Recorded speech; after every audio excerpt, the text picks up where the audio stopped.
이래요. 오늘 지난주에 우리가 15장과 16장 34절까지 증거를 받았습니다. За түрүүчийн хичээлдэр бид нэр Эс겔 15 дугаар бүлэг болоо 16-гийн 34-р ишлэл хүртэл үзсэн байгаа. 15장에서는 열매 맺지 못하는 포도나무에 이스라엘을 비유해서 책망하셨어요. 15 дугаар бүлэг дээр болохоор үр жимс ургуулдаггүй усан үзмийн модтой зүйрлэж Израилийг зэмлсэн байгаа. 우리가 그 말씀을 증거받으면서 열매 맺는 방법은 우리가 그리스도 안에 거하면은 열매를 맺을 수 있음을 증거를 받았습니다. За түүн дээр үндэслээд тэгвэл бид нэр яаж үр жимс ургуулах юм бэ? Үр жимс яаж ургуулдаг юм бэ гэсэн аргын тухай ярилцахдаа Есүс Христийн дотор байх юм бол бид нэр үр жимс ургуулнаа гэж ярилцсан байгаа. 그리고 16장에서는 음료 비유라고 이렇게 제목을 붙일 수 있을 것 같아요. 16 дугаар бүлгийг нь болохоор бид нэр ерөнхийд нь завхаа эмийн тухай зөвөрлөл гэж нэрлэж болно. гарчгийг нь. 갓 태어난 핏덩이 아기가 버려진 채로 죽을 수밖에 없는 상황에서 하나님께서 그를 살리시고 돌보아 주신 그런 내용을 증거받았죠. Энэ 16 дугаар бүлэг дээр болохоор дөнгөж төрөөд хаягдсан цусандаа тийчлэн хэвтэж байсан тэр нялх хүүхэд шиг Израилийг бурхан өрөвдөн өршөөж түүнийг аварсан гэдэг тухай болж байгаа. 하나님께서 그 생명을 살리셨을 뿐만 아니라 모든 필요를 다 공급해 주셨다고 했어요. Тэгээ бурхан түүнийг зөвхөн амьдруулад авраад зогсохгүй бүхэл хэрэгцээг нь хангаж өгч байсан. 그리고 하나님과 언약을 맺었다고 했습니다. Тэгээ бас бурхантай гэрээ байгуулсан. 그래서 하나님의 왕 되신 하나님의 신부로 이렇게 삼으셨다고 했어요. Тэгээд хаан бурханы süд бүсгүй болгосон гэж хэлж байгаа. 왕후의 지위까지 오르도록 영광스럽게 하신 거죠. 높여주신 거예요. Түүнийг зөвхөн süд бүсгүй болгоод зогсохгүй түүнийг хатны суудалд хүртэл өргөмжилж түүнийг алтар сүр жавхлантай болгосон гэсэн. 그런데 그 이스라엘이 하나님과의 언약을 버리고 하나님을 떠나서 영적 음행을 행했다고 그랬어요. Гэтэл Израиль болохоор бурхантай байгуулсан гэрээг зөрчиж Израиль бурханыг хайж завхаарсан. 하나님께서 주신 모든 것을 가지고 산당을 짓고 또 우상을 만들고 또 우상을 섬기고 이렇게 했다고 그랬어요. Бурханы өгсөн зүйлсээр мөрөглийн өндөрлгүүдийг байгуулж бас хиймэл шүтэн хийж тэгээд тэдэндээ мөрөгдөг байсан. бурханаас урвсан. 심지어는 하나님께서 기업으로 주신 자녀들까지 우상의 제물로 드렸다고 했습니다. Тэр ихтгэлэл бурханы бэлэг болох бурханы тэр хишиг гэж хэлж болох үр хүүхдүүдээ хүртэл тэр шүтэнүүдэд идүүлэхээр өгсөн. 뿐만 아니라 또 이웃 나라들을 이렇게 의지를 했다고 했어요.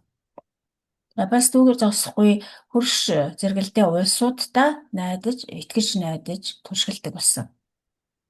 그런 이스라엘을 가리켜서 하나님께서는 32절에서 그 남편 대신에 다른 남자들과 내통하는 간음하는 아내라고 이렇게 책망을 하셨어요. Израилийн тийм байр байдлын талаар бурхан 32 дугаар эшлэл дээр юу гжилсэн бэ гэхээр чи нөхрийнхөө оронд танихгүй эрийг авдаг завхаа ихнэр юм аа гэж хэлсэн. 우리가 지난 시간에 증거받은 말씀들을 이렇게 요약을 하고요. 이제 오늘 35절부터 6장 35절부터 마지막 63절까지 먼저 증거를 받도록 하겠습니다. За өнгөрсөн хичээлүүд дээр энэ тухай ярилцсан байна. Одоо өнөөдөр болохоор Эзекиэл 16-гийн 35-аас сүүлийн ишлэл болох 63 дугаар ишлэл хүртэл 네, ярилцуулнаа. 35절에서 43절은 하나님의 네 가지 심판 방법이 증거되고 있어요. 35-аас 43 дугаар ишлэлээр болохоор Бурхны дөрвөн шийтгэлийн аргын тухай өгүүлж байгаа. 35절, 36절에서는 남편 되시는 하나님을 떠나서 우상 숭배하는 또 이웃 나라를 의지하는 그 영적 음행을 행한 결과에 대해서 말씀하셔요. 36 дугаар ишлэлдэр өөрийн нөхөр болох Бурхныг хаяад тэгээд өөр эрсдээ завхаарсан буюу одоо тэр эргэн тойрныхоо хөрс сэргэлдээ улс орнуудад найдаж тэр түшгэлсэн тухай нь өгүүлж байна. Тэр гимнүглийн тухай. 그 온갖 영적 음행을 행한 결과 이제 하나님께서 심판을 하시는데 그 첫 번째 방법은 37절에서 37절 상반절에서 말하고 있습니다. Тэгээ элдвийн л одоо тэр гимнүглүүдийг үлдэж байсан тухай өгүүлж байгаа. Тэгээд 37 дугаар ишлэгийг нь харах юм бол хамгийн гол тэр гимнүглийг нь өгүүлж байна. 곧 이스라엘이 즐거워하고 정들고 사랑하던 모든 나라로 하여금 대적이 되게 하시겠다라고 말씀하셨고 Тэр хамгийн гол гимнүглийг нь өгүүлээ. Тэгээд шийдэглийг нь өгүүлж байгаа. Израилийн тэр таашаал авч исэн бүх амргийг чинь бүр чиний хайрлаж байсан, үзээд байсан бүгдийг би цуглуулах болно. Тэднийг чиний эсрэг зөв бүрээс цуглуулж тэдэнд эцгэн биеийг чинь бүхэлд наарлахын тулд эцэгнийг чинь тэдэнд дэлгэх болно гэж хэлсэн. 이스라엘이 의지하던 그 나라들을 하나님께서 심판의 도구로 사용하시는 거예요. хамгийн гол одоо тэр гимнүгэл нь болохоор тэр Израилийн найдаж түшиглэж байсан улс орнууд. За тэр улс орнуудыг нь цуглуулад Израилийн эсрэг болгоно, дайсан нь болгоно гэж хэлж байна. 두 번째 심판 방법은 37절 하반절에서 수치를 당하게 하실 것을 말씀하셔요. За нэгдүгт нь болохоор нөгөө дөрвөн Израилийг шийтгэх дөрвөн аргын тухай энд өгүүлж байгаа гэсэн тийм ээ 35-аас 43 дээр тэр дундаасаа 37 дээр болохоор 35-аас 36 болохоор гимнүглийг нь дурдаад за тэгээ 37-д нь болохоор эхний хэсэгт нь нэгдэх одоо тэр шийтгэх арга нь гарч байгаа. Тэр нь болохоор тэр үндэстнүүдийг цуглуулна гэж байна. Хоёр дахь нь болохоор Израилийг ичгүүр болгоно гэж байна. 전에 헐벗었을 때는 하나님께서 그들을 옷으로 덮어주시고 가려주셨어요. Урд нь Бурхан Израильд яаж хандсан бэ гэхээр Израилийг нүцгэн байхад нь хувцлаж өгсөн. 이제는 하나님께서 반대로 그들의 수치를 다 드러나게 하시겠다라고 말씀하셔요.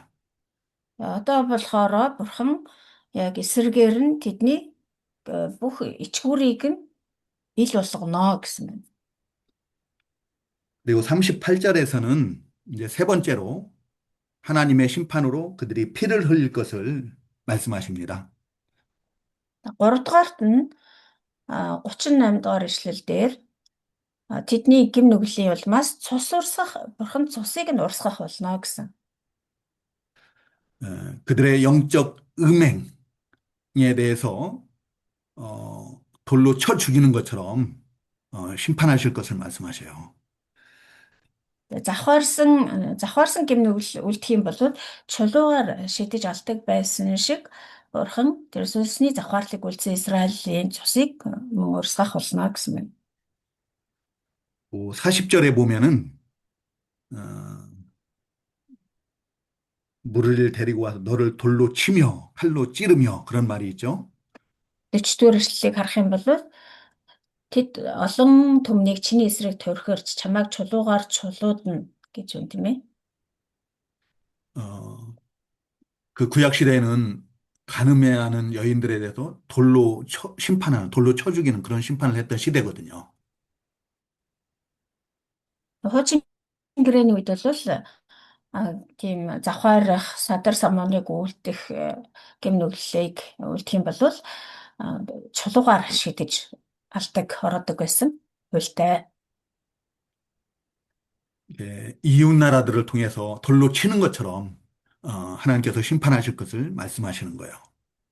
Яг л тэр хуулийн дагуу Израилийг тэр хөрс зэрэгэлтэй улсуудаар нь чулуугаар чулуудаж байгаа мэтэр шийтгэх болно гэдгийг хэлсэн байна. 또 뭐 사람의 피를 흘린 것에 대해서 얘기하는데 사람의 피를 흘린 것은 무엇을 의미하는가 하면은 우상 숭배를 해서 자녀를 불살라 죽인 것을 의미하는 거예요. 살인이죠. 몇 절이죠?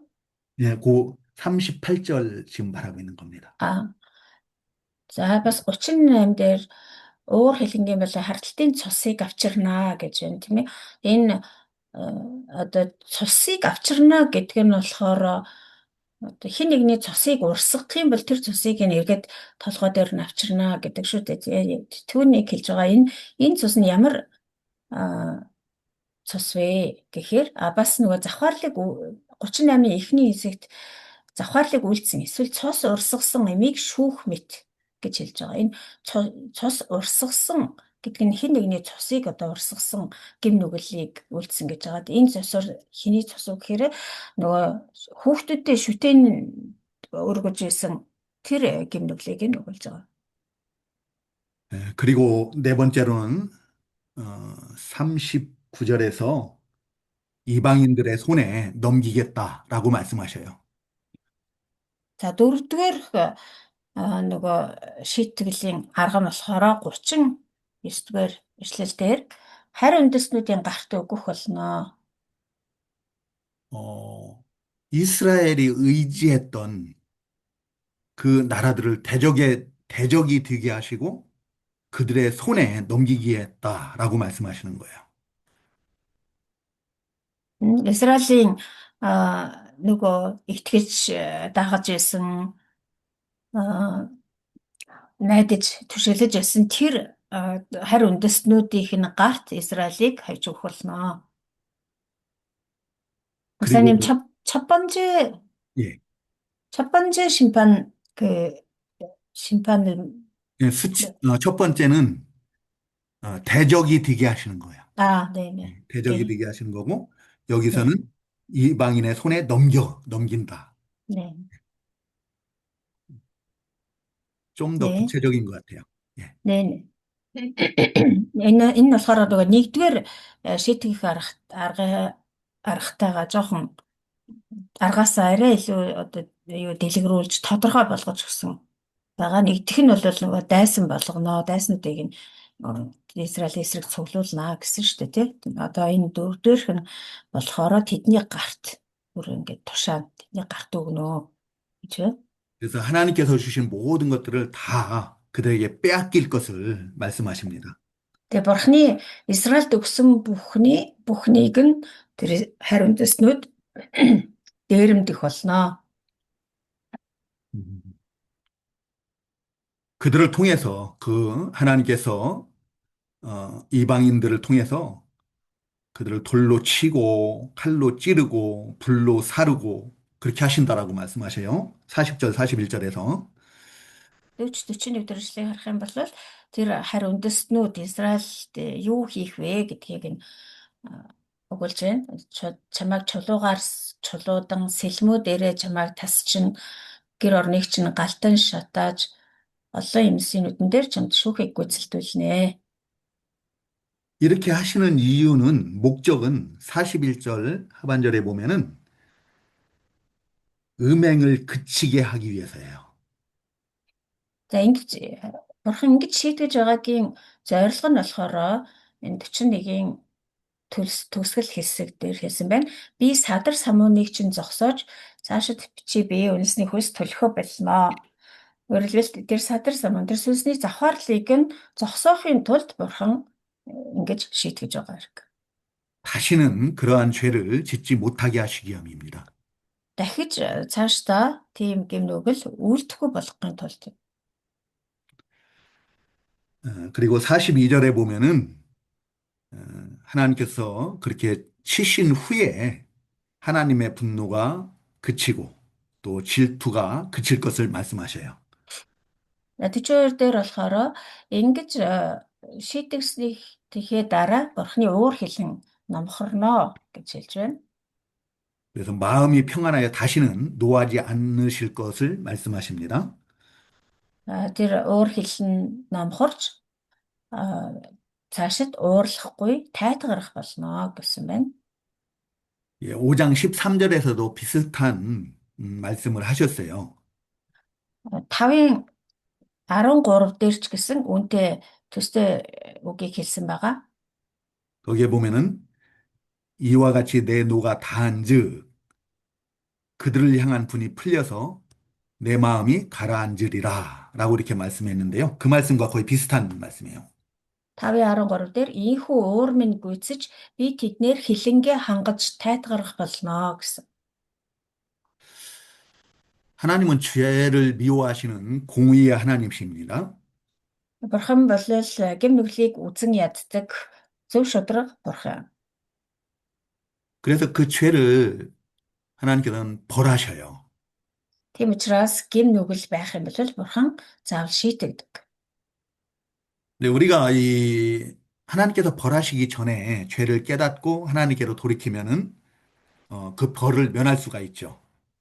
Бид нар бурханы тэр шийтгэлээс өмнө төрүүлээд хэрэг гимшээд бурхан руу эргэх юм бол бурханы тэр уур хилэнгээс зайлсхийж чадна. 예, 그러나 죄에서 돌이키지 않고 죄가 관영하면은 마침내는 하나님이 벌하신다. Харин гимнүглээсээ эргэхгүй тэр гимнүгэл нь улам даймжирд авах юм бол бурхан эцэст шийтгэх болно. 징계를 하시고 난 후에야 하나님께서는 그 진노가 그치셔요. Тэгж шийтгсний эцэст бурханы уур хилэн намждаг. 마치 하나님의 기분이 다 풀린 것처럼 다시 노하지 않으신다라고 이렇게 말씀하십니다.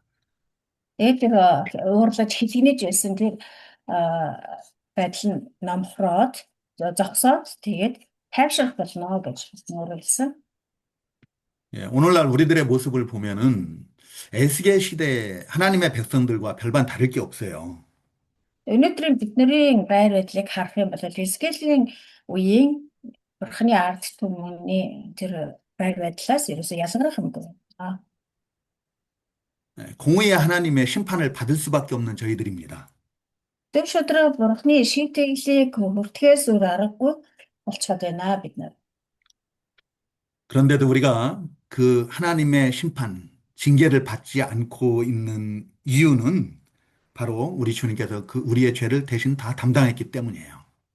Гэсэн ч гэсэн бид нар бурханы тэр уур хилэн шийтгэлийг амсахгүй байж чадаад байгаа шалтгаан нь бол бидний эзэн Есүс Христийн бидний төлөө амиа өгсөн залилтын учраас юм. 우리가 받을 형벌을 예수 그리스도께 다 담당시키시고 우리 주님께서 그 진노의 형벌을 다 받으셨기 때문이다. Бидний хүртэх ёстой тэр гэм нүглийн төлөөсөө бүгдийг нь бурхан Есүс Христэд тохоож Есүс Христ бидний өмнөөс тэр бүх төлөөсийг тэр шийтгэлийг амссан. 예, 우리 주님께서 우리의 죄를 대신 다 담당하셨기 때문에 우리 하나님께서 우리의 죄를 기억지도 않으시는 줄로 믿습니다. Эзэн Есүс Христ бидний бүхэл гэм нүглийг үүрсэн учраас Бурхан бидний гэм нүглийг санадаггүй гэдэгт итгэж байна. 43절에서는 하나님께서 노하시고 벌하시는 이유가 그들의 죄 때문임을 말씀하십니다. 43 дугаар эшлэлдэр мөн хэлсэн байна. Бурхан Израилийн эсрэг уурлан хэлэгнэж тэднийг ийхүү шийтгэж байгаа учрыг шалтгааныг нь бас хэлсэн байна. 음, 반복해서 말씀하시는데 하나님께서 그들을 벌하시는 까닭은 어, 그들로 죄를 그치게 하시기 위함이에요. За түрүүн хэлсэн тэр тайлбарт байгаа төстэй тэр шалтгааныг хэлсэн байгаа да давтан хэлсэн гэж хэлж болно. Хамгийн гол нь ингэж шийтгэж байгаагийн учир шалтгаан бол тэднийг тэр гэм нүглээ тэдний гэм нүглийг зогсоохын тулд дахиж тийм гэм нүгэл үйлдэхгүй болгохын тулд юм аа гэсэн. 자신들의 죄를 깨닫고 하나님께로 돌이키게 하시기 위함입니다. Өөрсдөө гэм нүглийг ойлгож ухаарад эзэн бурхан руугаа эргээсэй гэсэндээ тийхүү шитгэсэн. 그리고 이제 44절에서 58절까지는 이스라엘의 부패성을 소돔과 사마리아에 비교해서 말씀하셔요. 58절까지 예. за 44-өөс 58 дугаар эшлэл хүртэл болохоор Израилийн тэр Израилийн бөөсөр 아, 이스라엘의 부패성, 죄성. Израилийн тэр ялзарч завхарсан гэм нүгэлтэй байдлыг Содом болон Гомортой харьцуулж зүйрлэж хэлсэн байгаа. 제가 58절까지라고 그랬나요? 59절까지요. 59절, 죄송합니다. За 59 дугаар эшлэл хүртэл юм байна. 44-өөс 59. 44절, 어머니가 그러하면 딸도 그러하다 하는 속담을 들어서 이스라엘의 부패성을 말하고 있습니다. 44 дугаар эшлэлээр нэгэн зүйрлэлийг хэлсэн зүйр үг гэх юм уу да. Их нь юун адил охин нь тийм ижил гэж хэлэх болно. Манайхаар их нь хээр алаг бол хүүн хээр алаг гэдэг шиг мөн билүү? Их нь хээр алаг бол унга нь шир алаг билүү? Их нь хээр алаг бол хүүн билүү? Тий хүүн. За их нь хээр алаг бол хүүн шир алаг гэдэгтэй адилхан тэр сургаалт зөвлөлийг жишээ болгож Израилийн гэмнүглийг дурдсан байна. 여기서 어머니는 3절에서 우리가 증거를 받았나요? 해쪽 속, 3절에서 해쪽 햇사람을 어머니라고 그랬죠. За энд нөгөө 3 дахь ишлэлийг харах юм бол нөгөө Иерусалимын талаар эхлэхдээ гарал үүслийг нь Иерусалимын гарал үүслийг хэлэхдээ Амори эцэг чинь Амори, эх чинь Хит хүн байсан гэж хэлсэн байгаа тийм ээ 3 дахь ишлэл дээр. 이 속담의 의미는 가나안 땅 원주민 해쪽 속 그러니까 어머니가 우상 숭배를 하던 자였다라는 거예요. Тэгэхээр энэ 44 дугаар ишлэлдэр 44 мөн л үү.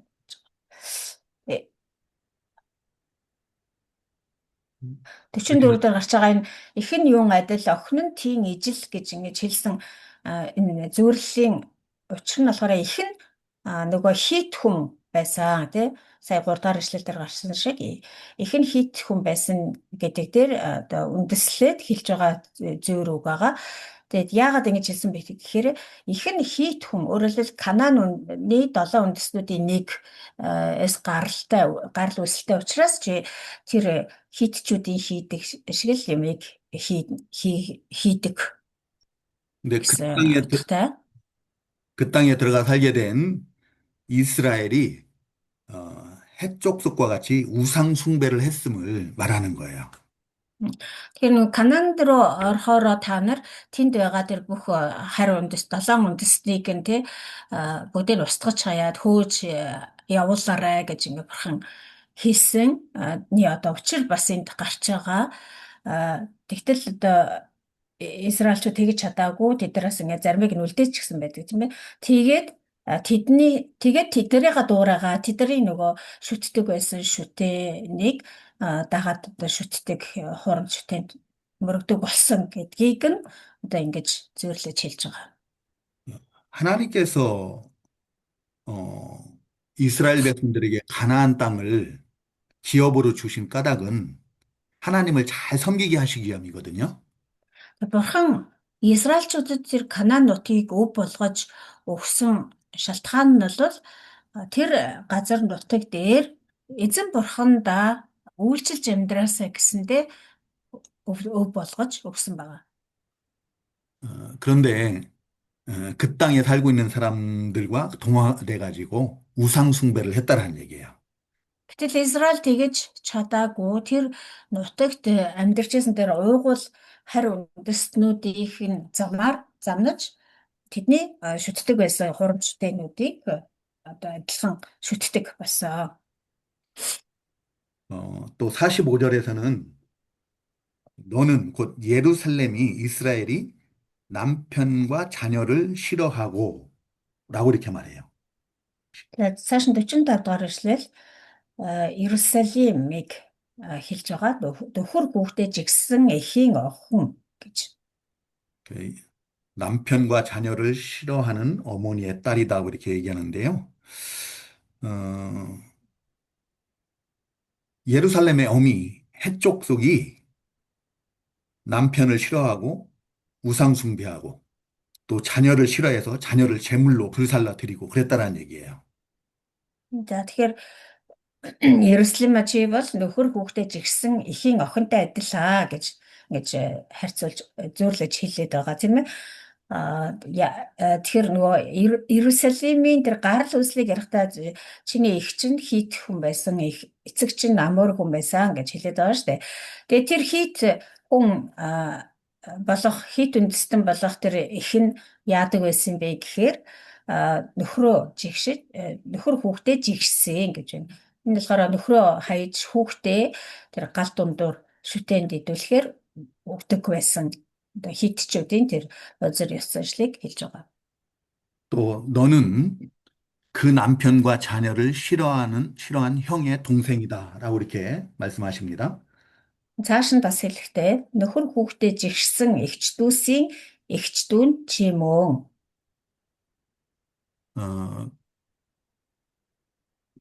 여기 형은 누구인가 하면은 북이스라엘의 수도인 사마리아를 가리키거든요. За энэ эгч дүүс гэж хэнийг хэлээд байна вэ гэхээр хойд Израилийн нийслэл байсан Самарыг хэлж байгаа. 그 사마리아를 예루살렘의 유다의 형이라고 표현한 것은 사마리아가 온갖 죄와 우상을 숭배하고 있었는데 예루살렘이 그 죄를 따라했다라는 얘기예요. За солонгос хэлтэй хүн бол одоо энэ багшлал ах дүүс гэж хэлээд байгааг сонсож байгаа байх. Тэгээ Монгол Библиэр болохоор эгч дүүс гэж орчуулсан байна. За ах дүүс ч гэсэн эгч дүүс ч гэсэн хамаагүй ямар ч гэсэн тийм одоо төрсөн одоо тийм ургийн удмын тийм одоо холбоотой гэдгийг нь хэлж байна тий. За тэгээ самар болохоор яг л одоо нэг ихээс төрсөн нэг эцгээс төрсөн одоо нэг айлын хүүхдүүд гэдэг шиг бас л одоо тэр хурамчтай шүтж амьдардаг байсан. Тэгээ тэрнээс болоод мөхсөн байгаа. Яг тэгэл түүнтэй адилхан дүүн олох одоо энэ Иерусалимч гэсэн яг тэр их чигээ ах шигээ адилхан гэмнүглийг үйлддэг байсан гэдгийг хэлж байна. 46절에서 형에 대해서 설명을 하고 있네요. 46 дугаар эшлэл дээр нь л бүр илүү тодруулаад тэр эгч дүүс гэж хэнийг хэлээд байна гэдгийг өгүүлсэн байна. 형은 그 왼쪽에 거하는 사마리아요라고 이렇게 증거하고 있어요. Өдгөө эгч чинь охтынхоо хамт чиний зүүн гарт амьдарч буй самар юм аа. 어, 북이스라엘이 역사적으로 보면은 어, 하나님께 신앙적으로 많은 죄를 범하지요. Түүхээс харах юм бол хойд Израилийн хамт улс Бурхны өмнө маш их гэмнүглийг үлдсэн. 대표적인 죄가 베델과 단에 금송아지를 세워 만들고 그것을 경배했다라고 했어요. Хамгийн гол одоо төлөөлөл болох гэмнүглийг дурдах юм бол Бэтэл болон Данд алтан тугал хийж тэгээ түүндээ үйлчлдэг болсон байгаа. 그리고 하나님이 세우신 절기를 마음대로 자기들이 바꿨다라고 했어요. Бас Бурхны хуулиар тогтоож өгсөн тэр тэмдэглэлт өдрүүд баяр ёслолуудыг өөрсдийнхөө дураар өөрчилсөн. 그리고 레위 자손들을 내쫓고 제사장직을 매관매직했다라고 그러죠.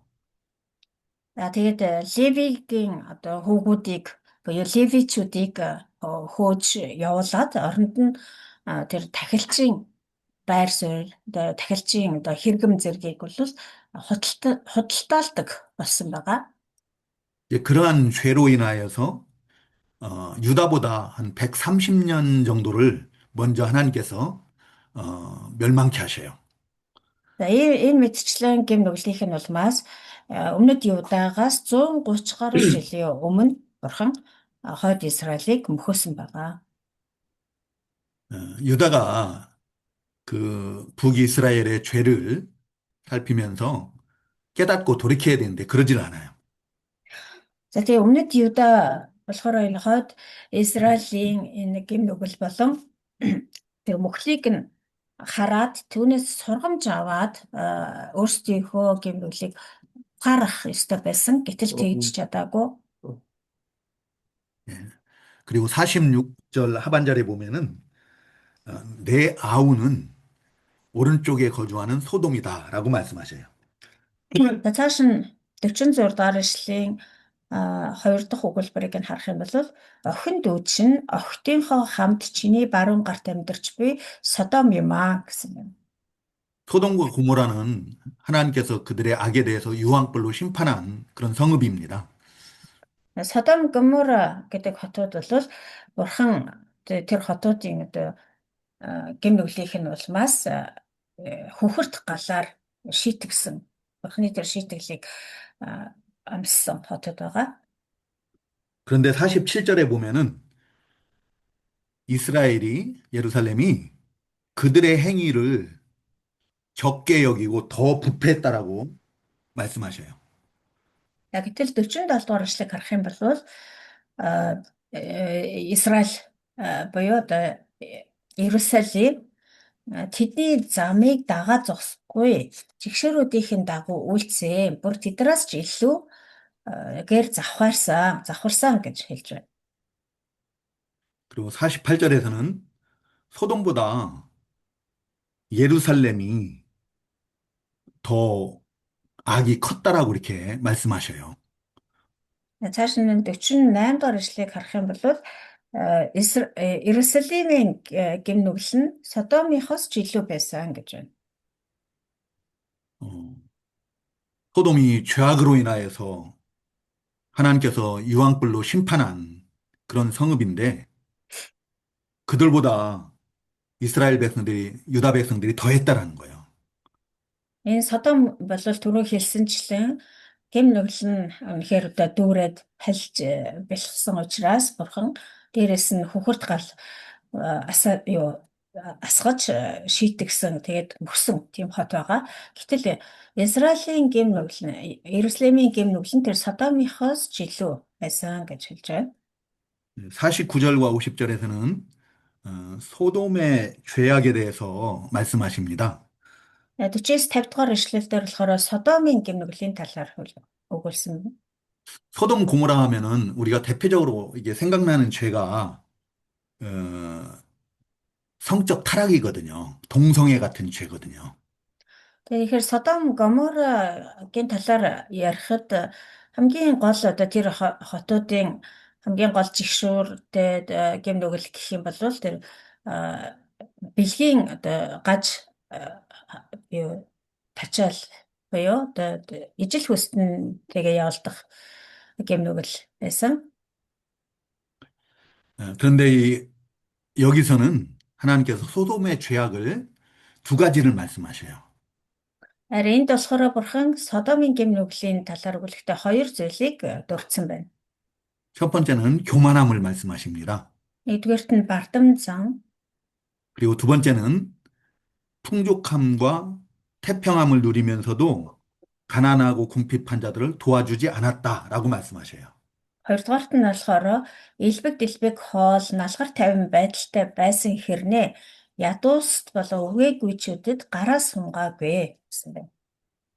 그런 거만함과 가증한 일로 50절에서는 그들을 하나님께서 심판하셨다라고 말씀하셔요.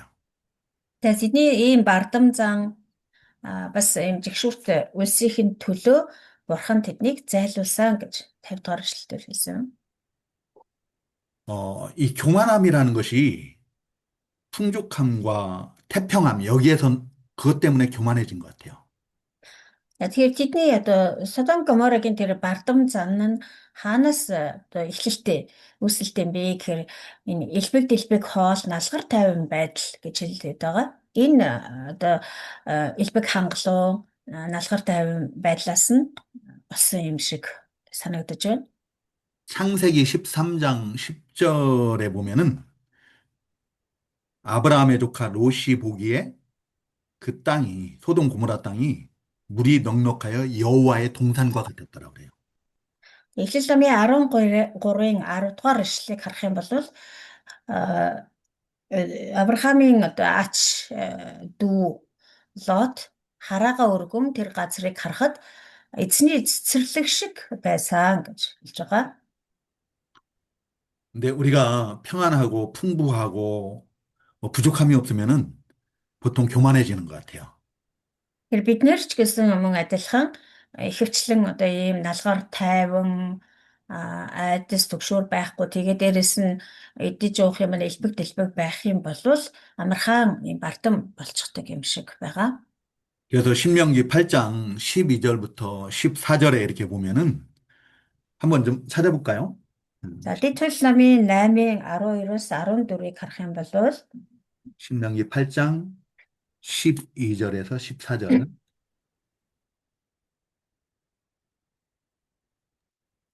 Лэвит номын 8-ын 12-оос 14. 여기 보면 내가 먹어서 배부르고 아름다운 집을 짓고 거주하게 되며 내 소와 양이 번성하며 내 은금이 증식되며 내 수요가 다 풍부하게 될 때에 네 마음이 교만하여 내 하나님 여호와를 잊어버릴까 염려하노라라고 말씀하시는 거 볼 수 있어요. За энд хийвчилсэн байна вэ гэхээр чи идэж цадаад сайхан байшин барьж тэндээ амьдран мал сүрэг чинь үржин олширч алт мөнгө чинь наривжиж чамд байгаа бүхэн чинь наривжих үед чиний зүрх бардам болж өөрийн бурхан эзнийг бартуузай. 보통 그런 것 같아요. 하나님의 은혜로 풍요롭게 된 건데 부족함이 없게 된 건데 내가 능력이 있어서 그렇게 풍요롭게 되고 부하게 됐다라고 생각하거든요. Ихэвчлэн бид нэр яг л ингэж боддог байгаа тийм. Бурхны ивэл нэгүслэр л бид нэр одоо элбэг хангалуун байгаа бол бурхны ивэл нэгүслэр л элбэг хангалуун байгаа. Амар тайван амьдарч байгаа бол бурхны нэгүслэр л амар тайван амьдарч байгаа шүү дээ. Гэтэл бид нар болохоор бид нэр өөрсдийнхөө л хүчээр энэ бүхний бий болгосон гэд бардамнаж эхэлдэг. 그리고 가난한 자들을 궁핍한 자들을 게을러서 그렇다. 능력이 없어서 그렇다. 이렇게 멸시하고 도와주지 않는 거예요. Тэгээд ядуу юм уу үгээгүй хоосон одоо сул дорой тийм хүмүүсийг харахаараа та нар одоо залхуугаасаа болоод эсвэл чадваргүйгээсээ болоод ингэж амьдарч байгаа гэх мэтчлэн дорд үзэх доромжлох басамжлах хандлагатай болчихдог. 그러한 거만함에 대해서 가증함에 대해서 하나님께서 심판하셨다라고 말씀하시는 겁니다. Тэгээд ийм одоо бардам зангийнх нь улмаас тийм жигшүүрт үлсийнх нь улмаас бурхан тэднийг шийтгсэн юм аа гэж хэлж байна. 그리고 51절과 이 52절에서는 형인 사마리아는 유다의 절반도 범죄하지 않았다라고 말씀하셔요. За цааш нь 51 52 дугаар ишлэлийг харах юм бол а чиний эгч болох Самар одоо чиний үлдсэний талд нь ч Самарын гэм нүгэл нь бол чиний гэм нүглийн хагасд нь ч хүрэхгүй гэж хэлж байгаа. 그래서 이 유다의 죄에 견주면은 소돔과 사마리아는 오히려 의로울 지경이라는 거예요. 51 дээр Самар чиний нүглүүдийн хагасыг нь ч үлдээгүй гэж байна тийм ээ. Тэгээ цааш нь харах юм бол Содом Гомор болвол харин ч одоо чиний энэ гэм нүглийн чинь хажууд баг зөвт гэж хэлэгдэхэр байна гэж хэлсэн. 그런데도 하나님께서는 아수르를 통해서 북이스라엘을 사마리아를 심판하셨어요. Тэгсэн ч гэсэн бурхан Ассираар дамжуулан Самарыг буюу хойд Израилийг шийтгсэн мөхөөсөн байгаа. 그러니 유다가 어떻게 하나님의 심판을 피할 수 있겠습니까? Тийм болохоор одоо Юда яаж одоо тэр Самараас ч илүү тийм гэм нүгэлтэй юм чинь яаж бурхны тэр шийтгэлээс зайлсхийж чадах вүлээ. 근데 실제로는 소돔 고모라나 사마리아가 남유다 백성들보다는 죄가 더 컸겠지요. Гэхдээ яг бодит байдлыг нь аваад үзэх юм бол Бүх Израилийн намнуудаа тоо 예, 크다고. 예. хойд Израиль буюу Самарын гэм нүгэл нь өмнөд Юдагийнхаас их л байсан байж таарна тийм үү? Яг бодит байдал дээр л. 그럼에도 하나님께서는 유다의 죄가 더 크다고 심판하시겠다고 말씀하시는 거예요. Тэгсэн хэрнээ бурхан энд болохоор яг эсрэгээр нь хэлээд байна тийм ээ. Юда чиний гэм нүгэл бол тэр эгч чинь болох Самарийнхаас ч илүү байна гэж хэлээд байна. Самар чиний одоо хагасд нь ч хүрэхгүй штэ хүрээгүй штэ гэж хэлээд байгаа. 하나님께서 유다 백성들에게 예루살렘 백성들에게 그렇게 말씀하시는 이유는 그들이 받은 은혜가 더 크고 받은 사랑이 더 크기 때문이에요. Тэр бурхан өмнөд Юдачууд буюу одоо Иерусалимынханд ингэж зориуд ингэж хэлээд байгаа. Яг бодит байдал дээр болохоор Самар илүү гэм нүгэлтэй л дээ. Гэхдээ энд болохоор Самар чиний нүглүүдийн хагасыг гэж үлдээгүй гэж өмнөд Юдад хэлээд байгаагийн учир нь тэр хэмжээгээр өмнөд Юда бол бурханы нэгүүлсийг хайрыг илүү их хүртсэн учраас ингэж хэлээд байгаа. 누가복음 12장 48절에 보면은 예수님께서 많이 받은 자에게는 많이 요구하시고 또 많이 달라고 하신다라고 말씀하셔요. 누가복음 12장 57절. 12장 48절. 48절. 예. Лук номын 12-ын 48 дээрээс харах юм бол Есүс юу гэж хэлсэн бэ? Харин үүнийг мэдээгүй бөгөөд ташуурын амт хүрдэг хэрэг үлдсэн нэгэн багахан хүртэн хинт их за энэ гол юм байна. Хинт их өвөгцөн байна. Түүнээс ихийг шаардна. Хинт их даалгагдсан байна. Түүнээс ихийг нэхнэ гэж Есүс хэлсэн. 지금 이 시간 이 자리에 참여한 우리 동역자님들이 그 누구보다 더 많은 은혜를 받으신 분들이에요. 더 큰 사랑을 받으신 분들인 줄로 압니다. Тэр яг Есүс ингэж хэлсэнчлэн өнөөдөр энд сууж байгаа манай оюутнууд бол яг л тэгж бурхны нэгүслийг бурхны хайрыг хинээс ч илүү хүртсэн хүмүүс гэж ойлгож байна. 많이 받은 자들답게 하나님 앞에 사소한 것까지도 좀 철두철미한 그런 하나님의 종들이 됐으면 좋겠어요. Тэгэхээр бусдаас илүү бурхны хайр нэгүслийг хүртсэн хүмүүсээс жижиг зүйл дээр ч гэсэн бурхны тэр хайр нэгүслийг ичгүүр болгохгүй тулд хичээгээсэй анхаарч болгоомжлдог байгаасай гэж хүсэж байна. 그리고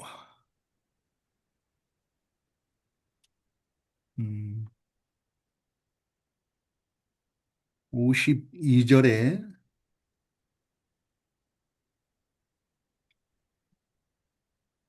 같은 말씀, 같은 내용 계속 반복해서 이렇게 증거되고 있습니다. 50 дугаар ишлэлээр ч гэсэн өмнөх ишлэлүүдтэйгээ адилхан агуулгуудыг өгүүлсэн байгаа. 어, 하나님께서는 유다가 그들보다 죄를 더 크게 졌다라고 책망하시는 거예요.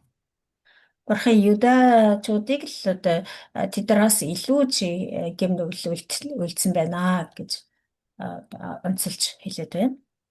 그래서 소돔과 고모라 또는 사마리아가 유다의 죄에 비하면은 의롭다고 인정받을 만큼 유다의 죄가 크다라는 거죠. Тийм учраас одоо Содом, Гомора болон Самар Юдагийн үлдсэн гэм нүглийн дэргэд бараг зөвхт гэж хэлэгдэхэр байна. Тэр хэмжээгээр авсан тэр эвгэл нэгүслээ умартаж илүү их гэм нүгэл үлджээ гэж Юдаг хэлж байна. 그래서 큰 수치를 당할 것을 말씀하십니다. Тийм учраас чи тэдрээс илүү их ичгүр мөрөх болно. 그리고 53절에서는 이스라엘의 회복을 말씀하시면서 먼저 소돔과 사마리아가 회복될 것을 말씀하셔요.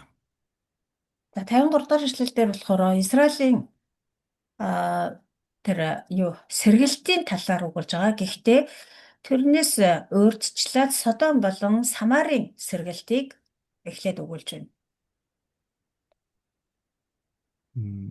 54절에 보면은 소돔과 사마리아는 유다가 정죄하고 판단했던 자들이거든요. 53 4 54절. 네. 54 дэх эшлэгийг харах юм бол Содом болон Самар болохоор Юдачуудын нөгөө юу буруу шааж одоо шүүмжилдэг байсан газрууд байгаа. Юдачууд одоо өөрсдийгөө мэдэхгүй тэр Содом болон Самарыг шүүмжилдэг буруутгадаг гэсэн. 예루살렘, 곧 유다 백성들에 의해서 정죄받고 판단받았던 그들이 먼저 회복된다라고 말씀하셔요. За тэгсэн энд болохоор бурхан хэлэхдээ Иерусалим буюу өмнөд Юдачуудын тэгж буруу шаадаг байсан, шүүмжилдэг байсан Содом, Самар болвол Иерусалимаас төрүүлж сэргэх болно гэж хэлж байна. 유다가 예루살렘이 더 늦게 회복되고 더 고난과 수치를 당한다라고 말씀하시는 거죠. Юда буюу Иерусалим хожим нь тэднээс одоо хожуу сэргэх болно. Тэгээд тэр хүртлээр тэднээс илүү их гутамшгийг, ичгүүрийг үүрэх болно. 그래서 소돔과 사마리아가 오히려 예루살렘으로 인하여 위로를 받을 것이다라고 말씀하셔요. Тийм учраас Содом, Гомор болон Содом болон Самар болвол одоо Юдагийн тэр байдлаас тайвширлыг олох болно гэж хэлж байна. Тайтгарлыг олох болно.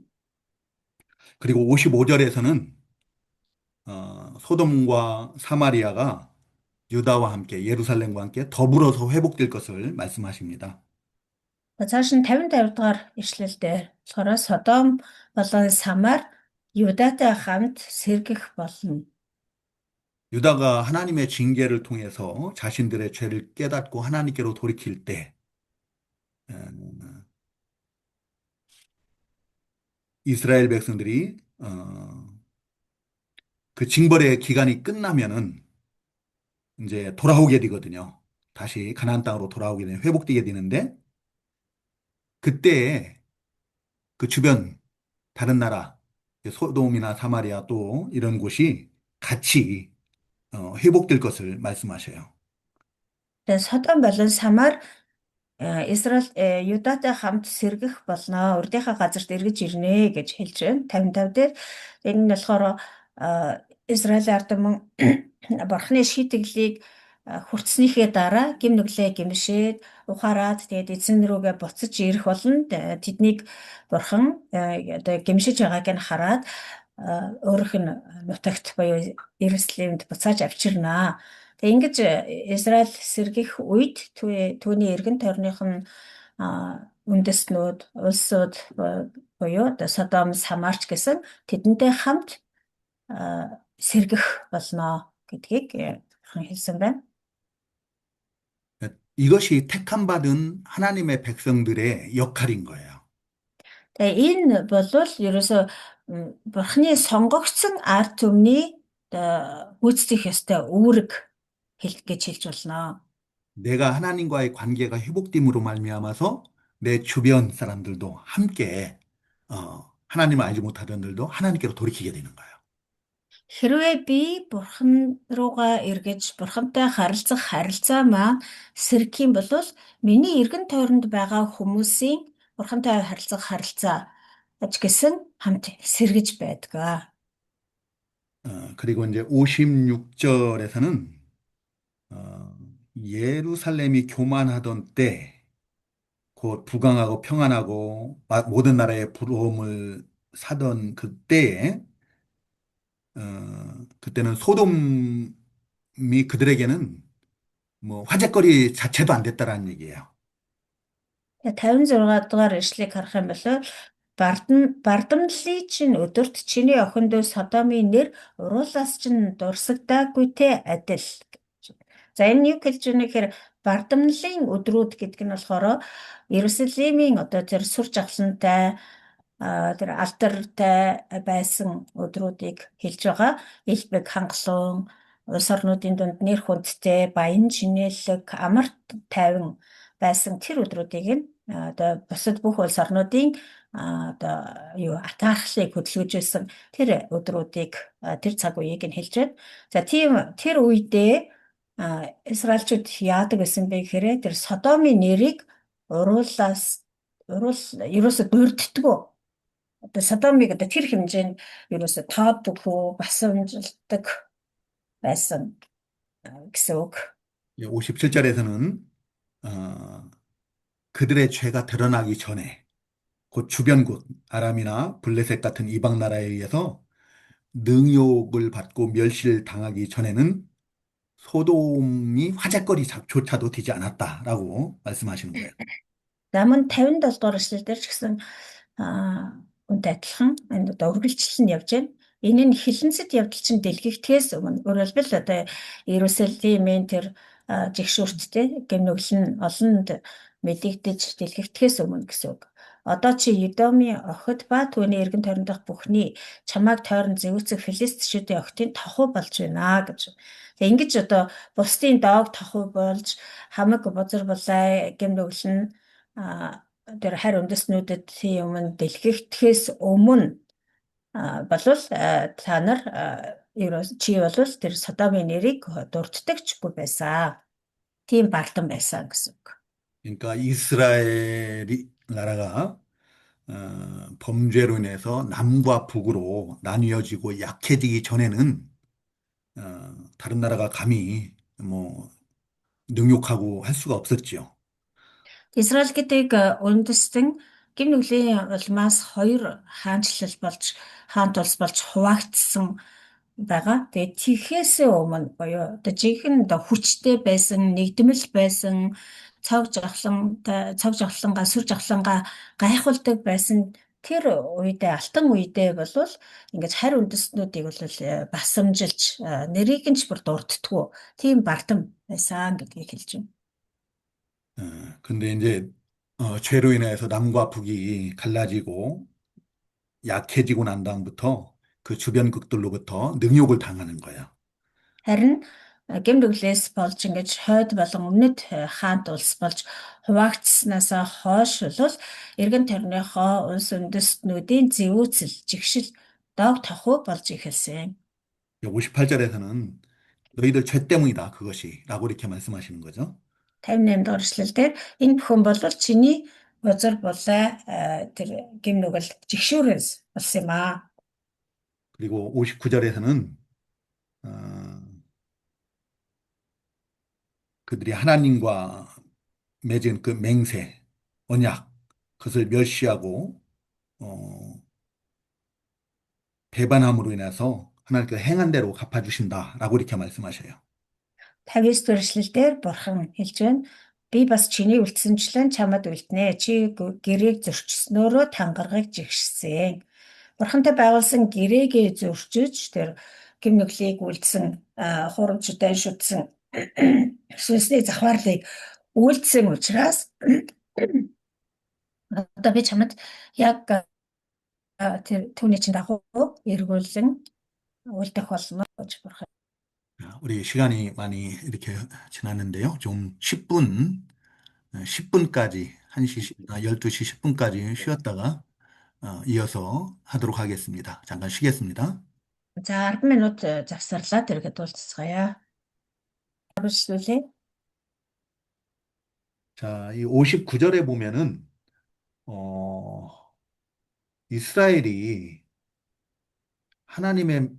하나님과의 그 맹세를 멸시하고 언약을 배반했다라고 이렇게 말씀하시거든요.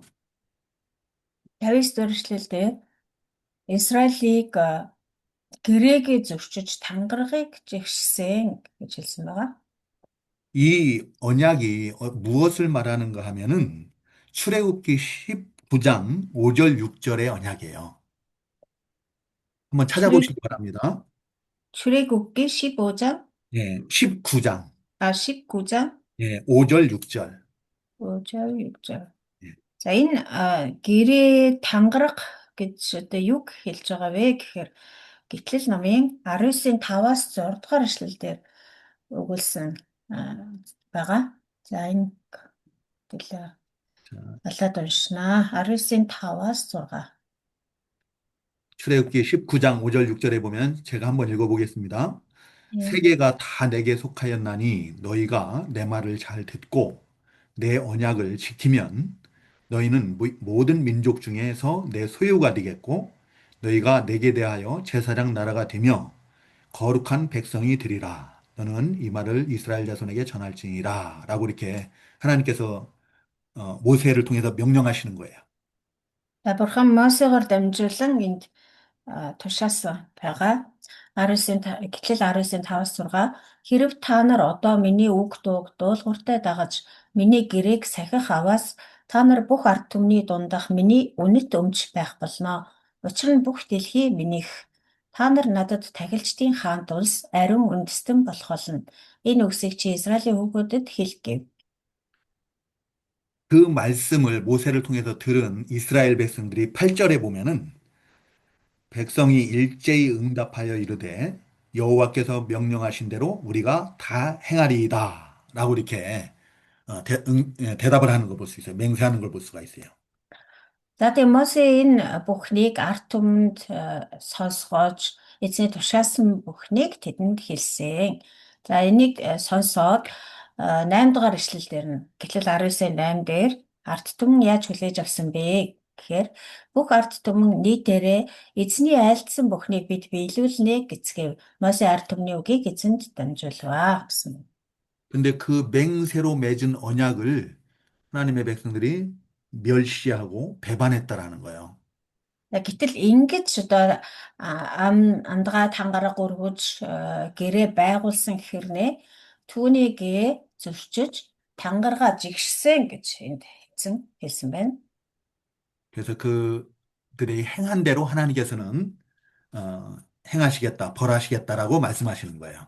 Тийм учраас бурхан би бас чиний үйлдэлсэнчлэн чамд тийх үйлдэнэ гэж хэлж байна. 근데 60절에 보면은 이제 하나님께서 그들과 새 언약을 맺을 것을 말씀하십니다. 영원한 새 언약을 맺을 것을 말씀하셔요. Гэхдээ 60 дугаар ишлэгийг нь харах юм бол бурхан тэдэнтэй шинэ гэрээг, мөнхийн гэрээг байгуулах болно гэсэн.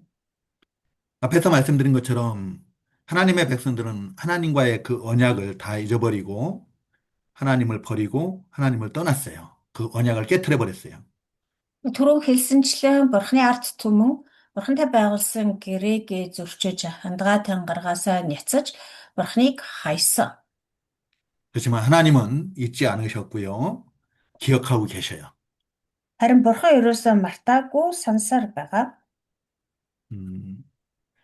그래서 그들이 다시 죄를 깨닫고 하나님께로 돌이키면은 회복시켜 주시겠다고 하신 하나님의 말씀, 그것도 하나님은 그 약속을 기억하고 계시는 거야. Тэгээ бас бурхан хэрвээ өөрийнх нь ард түмэн гим нүглээ ойлгож ухаарад гимшээд өөрлөө нэргээд ирэх юм бол тэднийг урдын адил буцаагаад сэргээж өгнө гэсэн тэр үгээлч гэсэн бурхан мартахгүй санаж явсан. 신명기 30장 10절, Дууслал биш ээ дэд хууль намын 30 장 10절 10절. 30-ийн 10.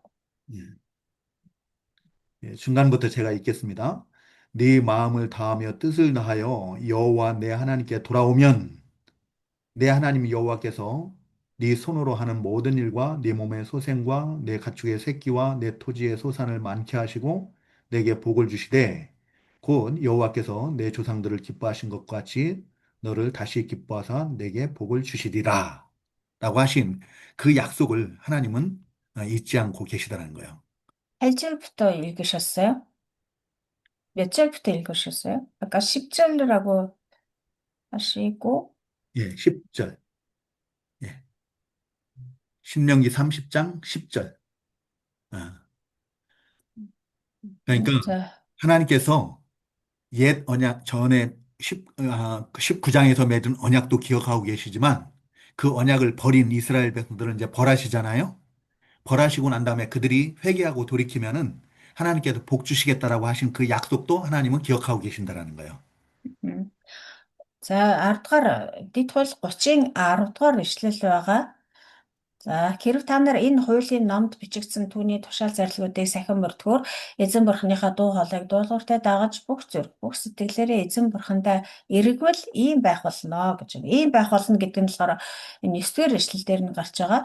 Тэгвэл эзэн бурхан чинь чиний гарын аливаа ажил үйлсийг тэтгэж чиний өр хүүхэд чиний мал сүр өсгөн үржүүлж газрын чинь ургацыг арвижуулан сайн сайхан болгоно. Эзэн чиний эцэг өвгдөд байрласан шигэд чамд дахин байрлаж чамд сайн сайхныг харилна гэсэн. Тэгээ энэ нь болохоор яавал ийм байх юм бэ гэхээр энэ эзний тушаал зарилгуудыг сахин мөрдөж эзэн дуулууртай байж бүх зүрх бүх сэтгэлээр эзэн бурхан руугаа эргэх юм бол гэж хэлж байгаа. 이제 그 하나님의 약속들을 하나님께서 이스라엘 백성들에게 하신 그 약속들을 기억하시고 그들에게 복 주시기 위해서는 새로운 새 언약을 맺으셔요. За тэгээд бурхан тэр амлалтаа биелүүлж өөрийнхөө ард түмэнтэй дахин шин гэрээг байгуулахаар шийдэж байна. 그 새 언약의 말씀이 이제 우리가 이미 증거받은 11장 19절과 20절 말씀이거든요. За энэ шин гэрээнийх нь агуулга нь юу юм бэ гэхээр бидний өмнө нь үзсэн Сахария биш Эзекэл 11-ийн 19-с 20 дугаар ишлэл байгаа. 그리고 그 에스겔 11장 19절에서 20절 말씀을 더 구체화해서 기록한 성경이 예레미야서 31장 33절에서 34절이에요. 다시 말씀해 주실래요? 네. 예레미야 예레미야서 31장 33절과 34절. 33절, 네. 34절. За энэ Эзекэл 11-ийн 19-с 20 дээр бол энэ шинэ одоо дахин байгууллага тэр шинэ гэрээнийх нь агуулга байгаа гэсэн тийм ээ. За тэгээд энэ агуулгыг бүр илүү дэлгэрүүлсэн хувилбар нь болохоор Иремья номын 31-ийн 33-аас 34 дээр ишлэл. 그리고 이제 오늘 61절에서는 그 새 언약을 맺을 때에 그 이스라엘 백성들이 자신들이 그 부끄러워한다라고 그러죠. 어, 그렇게 새 언약을 맺을 때 자신들의 행위를 기억하고 부끄러워할 것이다라고 이렇게 증거하고 있어요. 61-р эшлэл дээр бурхан энэхүү одоо Израильд шинэ гэрээг байгуулах үед Израиль өөрийнхөө гин нүглээс ичих болно гэж хэлж байна. 그때에는 여기 그들을 내게 딸로 주려니와 내 언약으로 말미암음이 아니니라 그랬는데 이제 그들을 딸로 준다라 했는데 그들도 다 같이 하나님의 백성이 될 것을 의미하는 거거든요. Би тэдийг чамд охид болгон өгөх боловч энэ нь гэрээнээс чинь болоогүй юм аа гэж юм.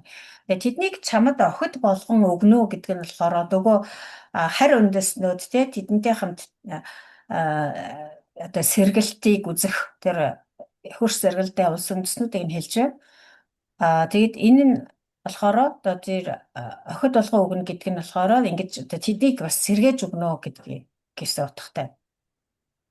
과거에는 자신들이 그 사마리아나 또 소돔을 뭐 화제거리조차로도 삼지 않을 정도로 그냥 무시하고 멸시하고 그러던 자들이었거든요. Тэгээ урд нь болохоор хэлсэн шүү дээ. Тэр Содом гэдэг юм уу, Самар гэдэг юм уу, тийм нэрнүүдийг ерөөс амнасаа ч гаргадаггүй, дурддагчгүй байсан. Тэгээ тэр хэмжээнд дорд үзэж басамжилдаг, ерөөс одоо хүний тоонд оролтгүй гэдэг шиг ер нь л байхгүй юм шиг тэгж ханддаг байсан. 예수님 시대에도 보면은 그 유다 사람들이 얼마나 그 사마리아 사람들을 갖다 무시했는지 우리가 알 수가 있죠. Иесусийн үед ч гэсэн тийм ээ юдэчүүд самарчуудыг яаж одоо ингэж басамжилдаг, дорд үздэг байсан бэлээ гэдгийг бид нар мэдчихэж байгаа. 그런데 이제 새 언약을 맺을 때, 그때 자신들이 회복되고, 그럴 때 그 이방인들도, 사마리아인들도, 소돔 사람들도 또 하나님께로 다 돌아오는 거예요. Тэгээд бурхан Израильтай тэр мөнхийн гэрээ буюу тэр шинэ гэрээг байгуулах үед ганцхан тэр Израиль сэргэж байгаа юм биш. Тэр эргэн тойрных нь улс үндэстнүүд Самар, Содом ч гэсэн эзэн рүү эргэж ирэх болно. 자신들의 그 죄 때문에 그때는 부끄러워하게 된다라는 거예요. Юдага. 예, 그렇죠. За 유다가. тэр үед тэгээ тэр үндэснүүд ч гэсэн эзэн рүү ирж тэр сэргэлтийг үзэх болно. Тэр үед юдачууд өөрсдийнхөө урд нь хийжсэн тэр гэм нүглээ санаад ичих болно гэж. 그 새 언약을 통해서 정말 하나님이 어떠한 하나님이신지, 얼마나 큰 사랑의 하나님이신지를 알는 거예요. 그러면서 자신들의 죄 때문에 부끄러워할 것을 어, 말하고 있어요. Яг гэвэл тэр шин гэрээгээр дамжуулан тэр шин гэрээг байгуулснаар юдачууд бурхан ямар агуу бурхан юм бэ? Ямар агуу тэр хайр нэгүслийн бурхан юм бэ гэдгийг ойлгож ухаарах болно. Тийхүү ойлгож ухаарснараа өөрсдийнхөө урдын гэм нүглийн төлөө ичих болно гэж хэлж байгаа. 그러니까 유다 백성들은 예루살렘 성읍 주민들은 그냥 자기들만 구원받는 줄 알았어요. 자기들만이 하나님의 선민이고, 자기들만이 의롭고, 자기들만이 구원을 받는 하나님의 백성인 줄 알았거든요. Энэ үеийг хүртэл болохоор юдачууд буюу Иерусалимчууд зөвхөн өөрсдийгөө л одоо бурханд сонгогдсон ард түмэн бурханы одоо хамгаалалт дор байгаа ард түмэн бурханы авралыг хүртэх ёстой тэр цорын ганц ард түмэн гэж бодож бардамдаг байсан. 근데 하나님의 징계로 어, 자신들의 죄를 깨닫고 또 하나님의 은혜로 이제 그들의 모든 죄를 그 마지막 63절에 증가하는 것처럼 다 덮어주시잖아요. 가려주시잖아요. 어, 그런 것을 통해서 자신들이 얼마나 큰 죄인이었는지를 깨닫고 부끄러워한다는 거예요.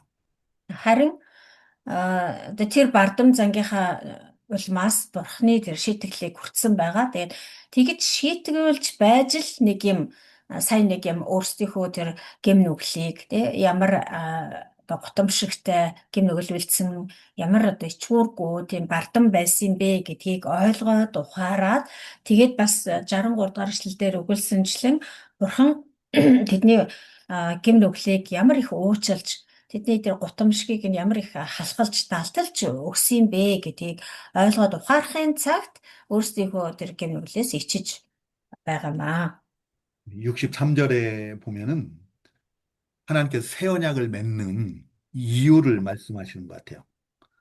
63 дугаар ишлэгийг харах юм бол Бурхан Израильчуудтай ингэж дахиж шинэ гэрээ байгуулж байгаагийн учир шалтгааныг өгүүлсэн юм шиг байна.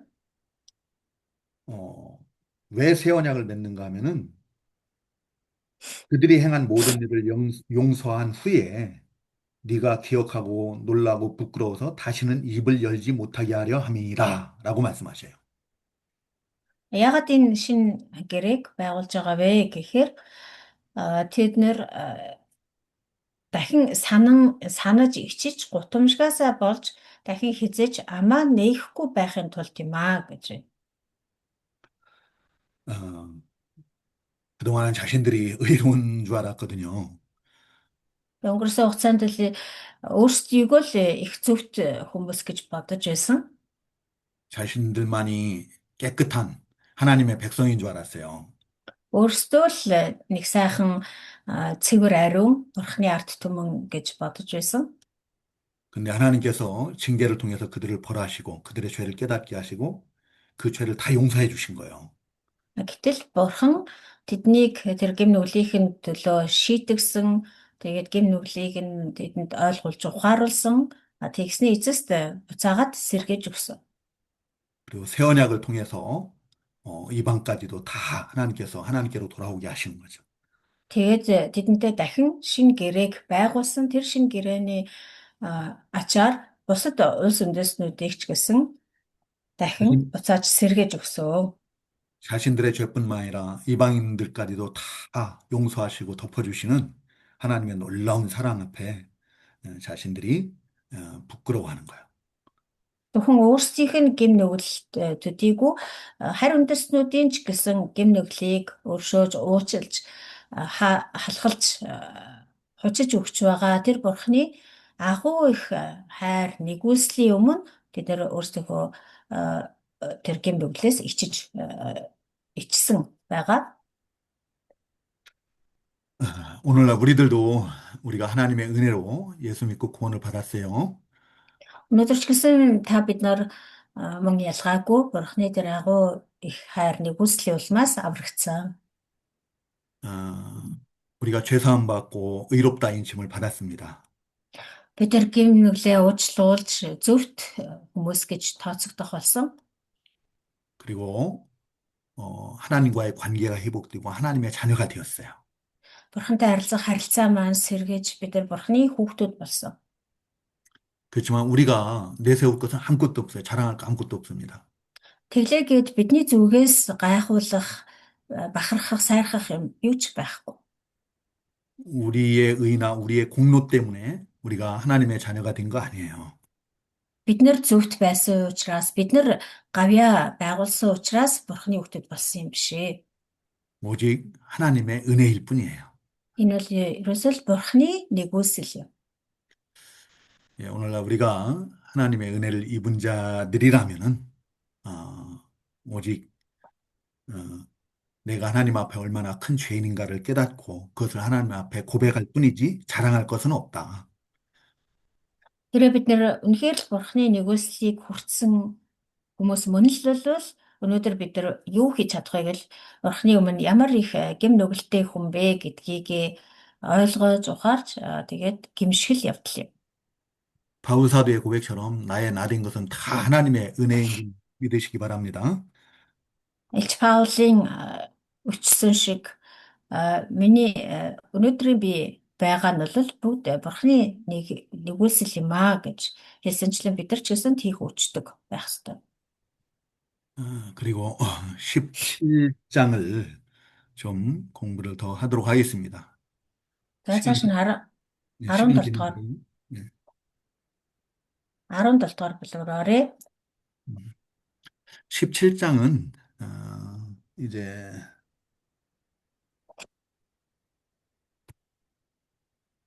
음, 두 마리의 독수리 비유라고 이렇게 17장 자체 제목을 그렇게 좀 붙여도 괜찮을 것 같아요.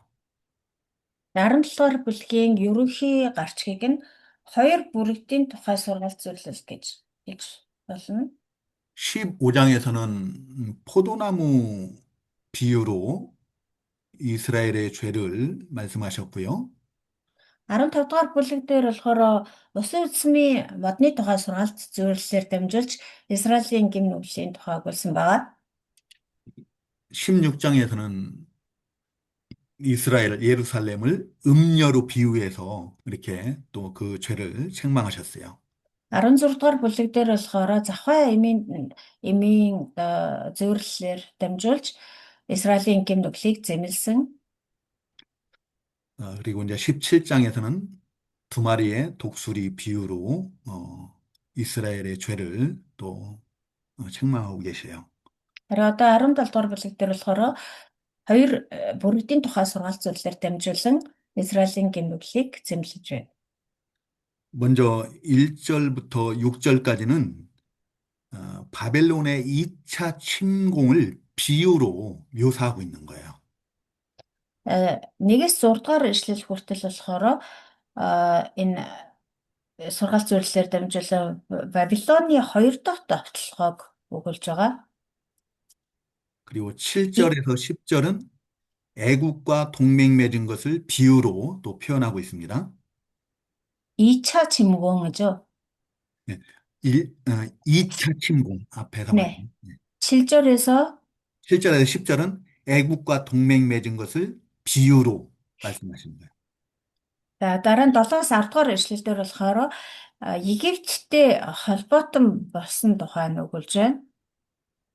그리고 11절에서 14절은 바벨론의 2차 침략을 설명하는 내용이에요. За 11-ээс 14 дугаар ишлэл болохоор Вавилоны 2 дахь тэр довтлогооны талаар тайлбарлаж хэлсэн байна.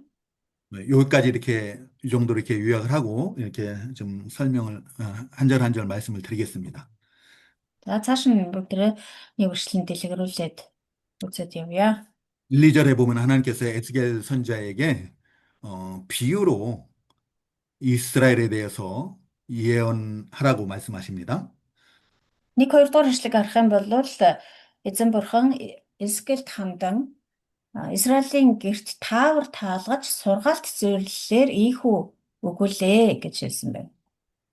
3절에 보면은 색깔이 화려하고 날개가 크고 깃이 길고 또 털이 숱한 큰 독수리가 나오죠.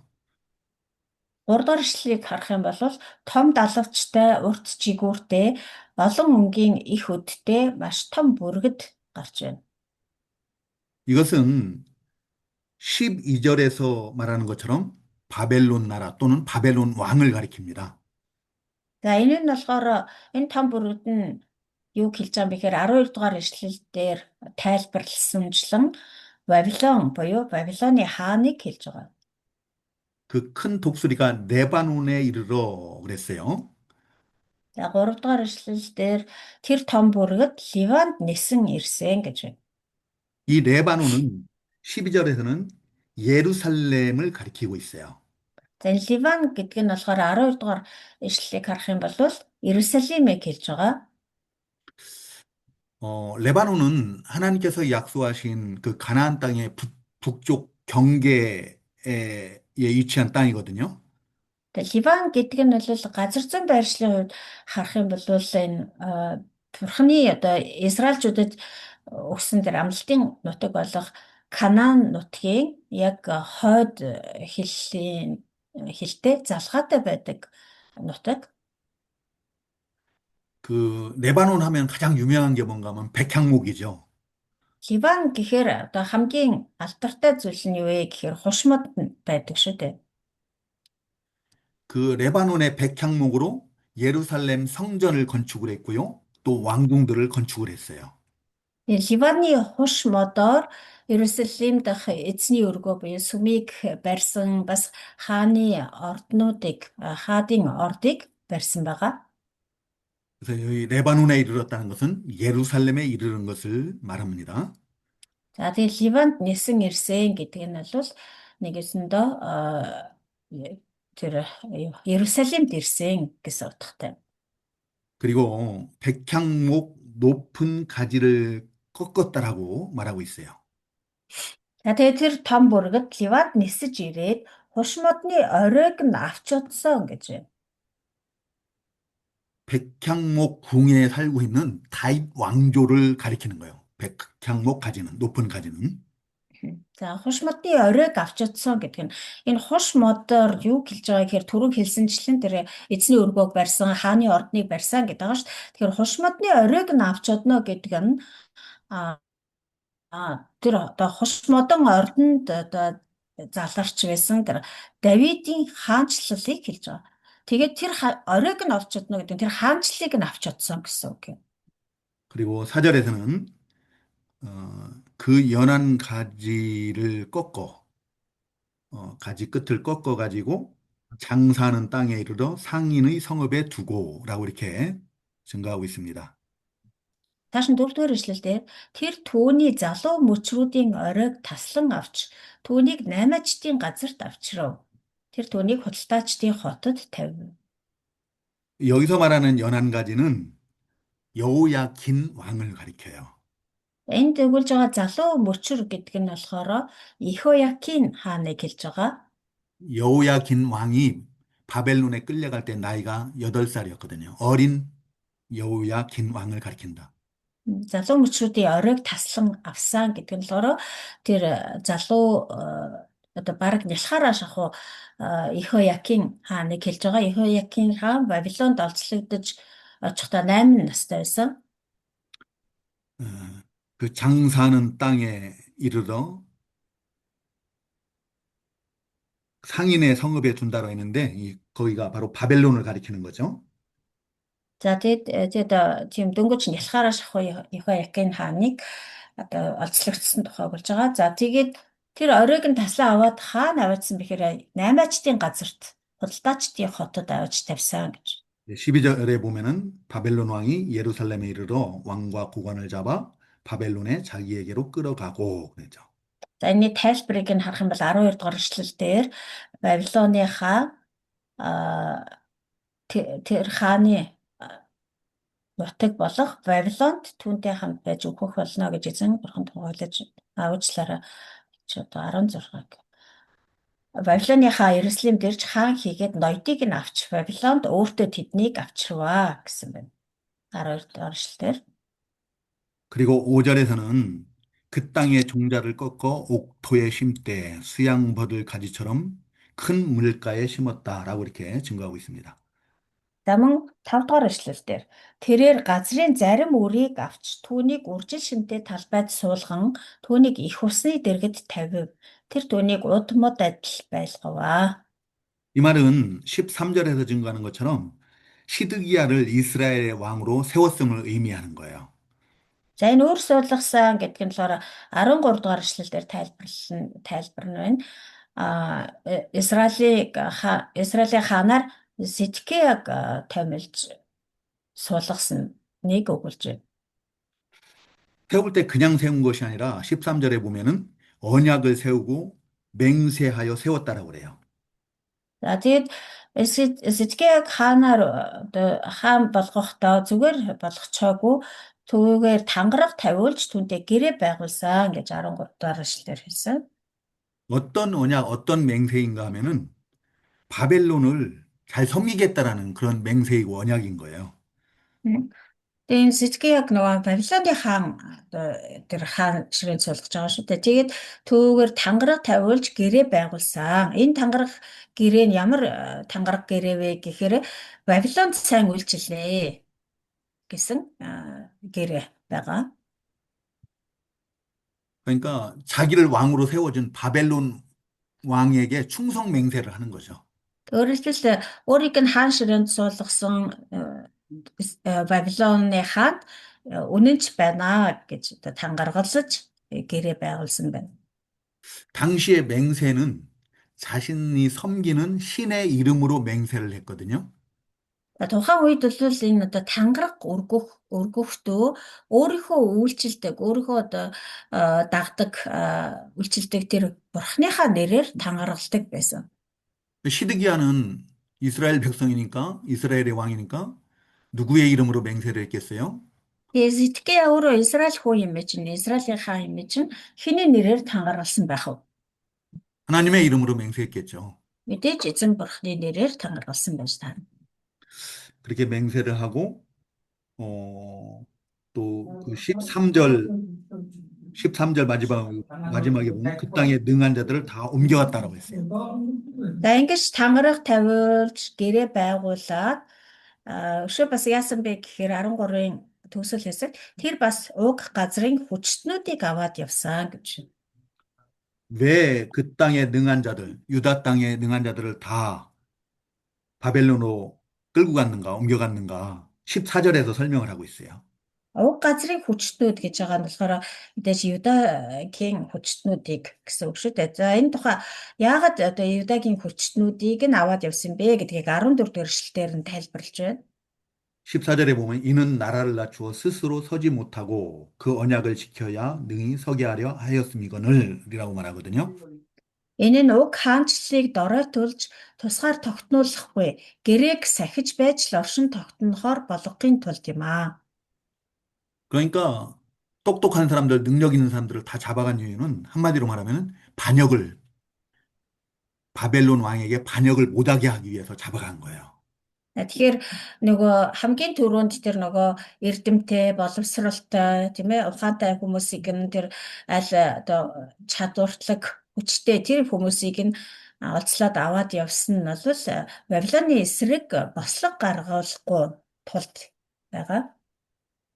그리고 이제 6절로 다시 돌아가서 시드기야가 느부갓네살의 그 강력한 뒷배경을 해서 기반으로 어느 정도 안정이 된 것 같아요. 자리를 잡은 것 같습니다. За 6 дугаар эшлэл рүүгээ эргээд очие.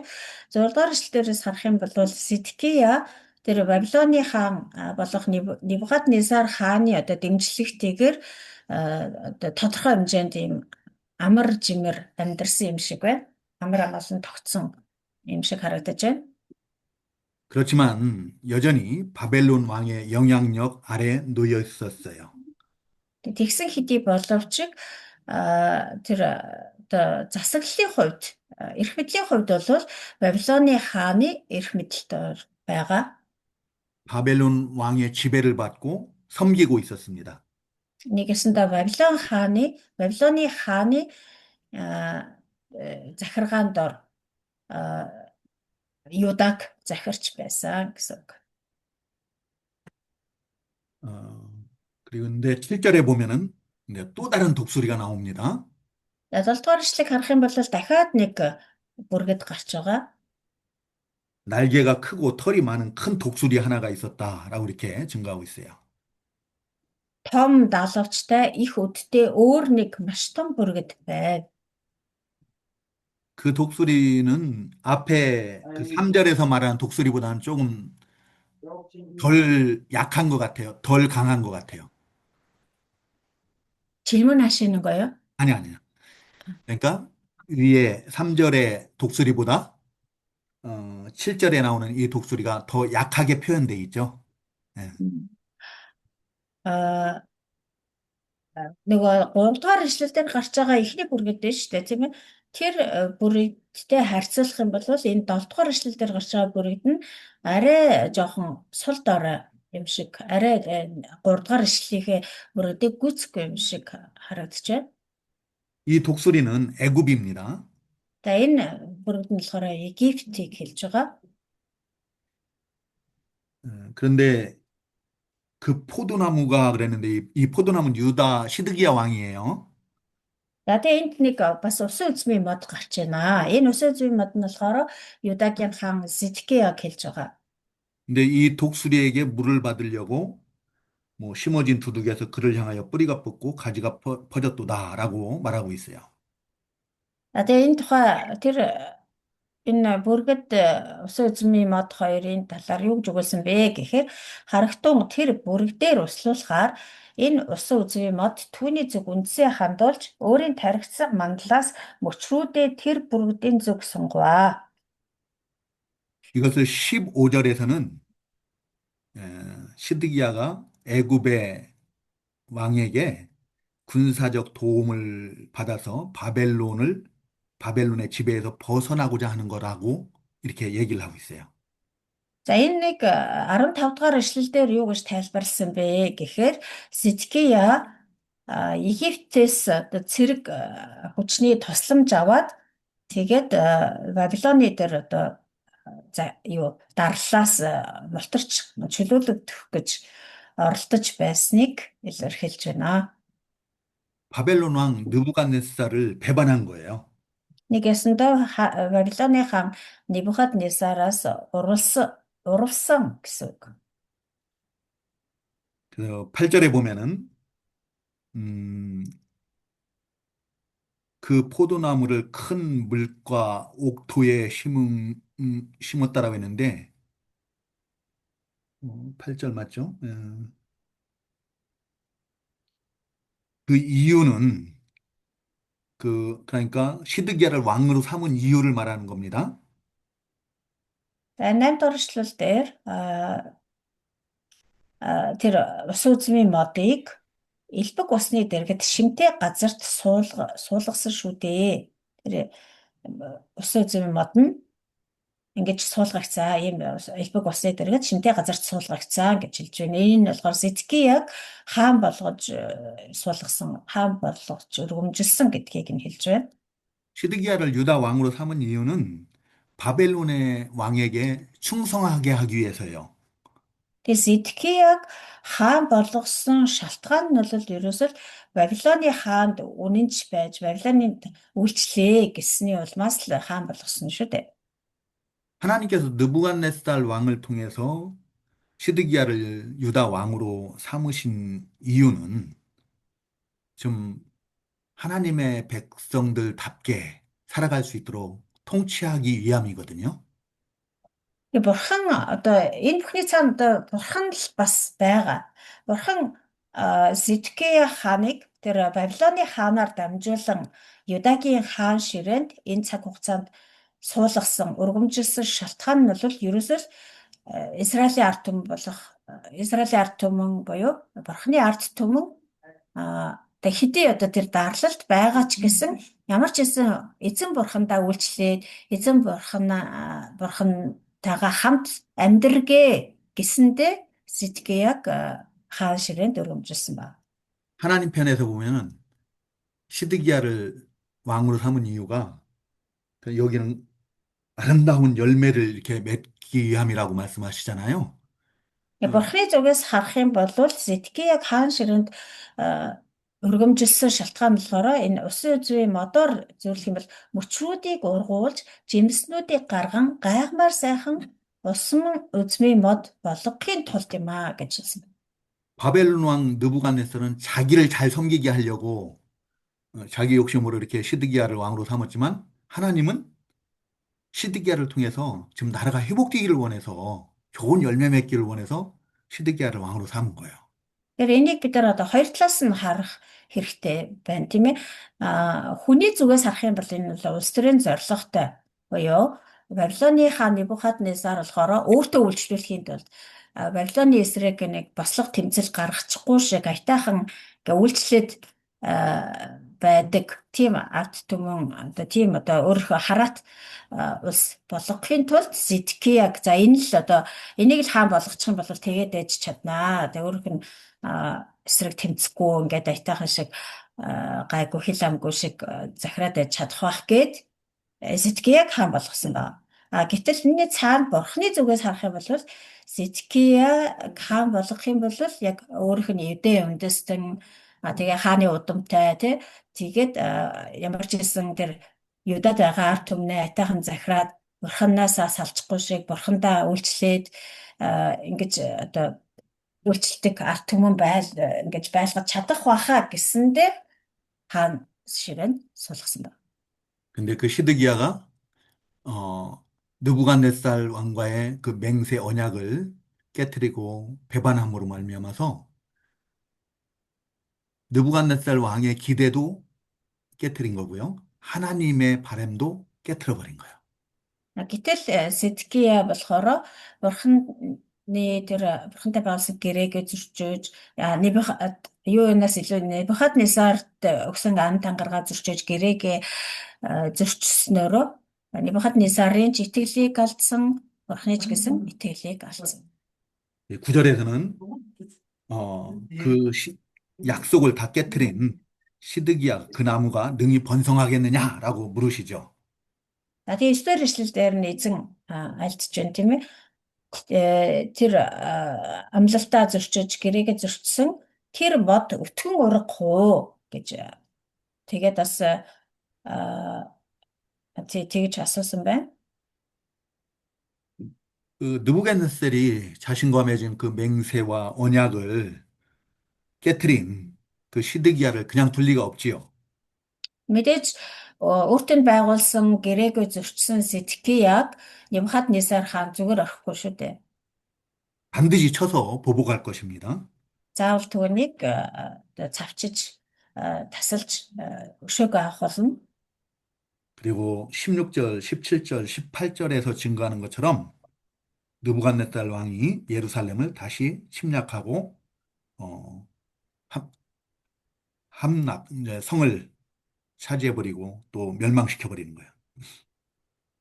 Яг түнчлэн одоо 16-аас 18 дугаар эшлэгийг харах юм бол Небухаднесар хаан Юда руу дахин 2 дахь удаага довтолж буулгаж авсан байгаа. 어,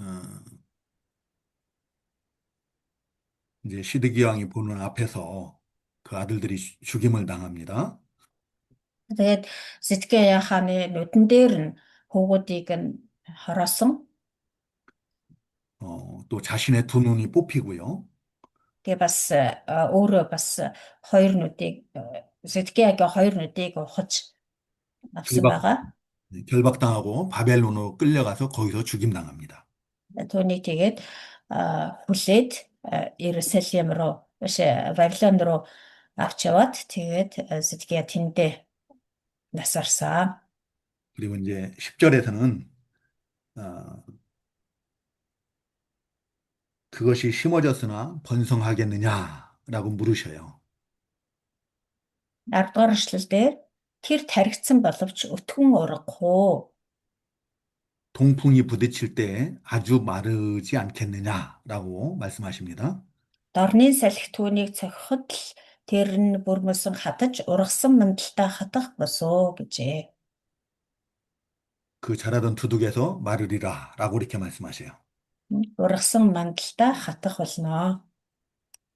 어, 이 말은 뭐 반드시 무너지고 반드시 패망하게 될 것이다라는 거죠. Энэ юу хэлж байгаа вэ гэхээр гарцаагүй мөхөж сүрэх болно, гарцаагүй унах болно гэдгийг нь хэлж байна. 이 동풍이 말하는 것은 이게 심판을 가리키는 거거든요.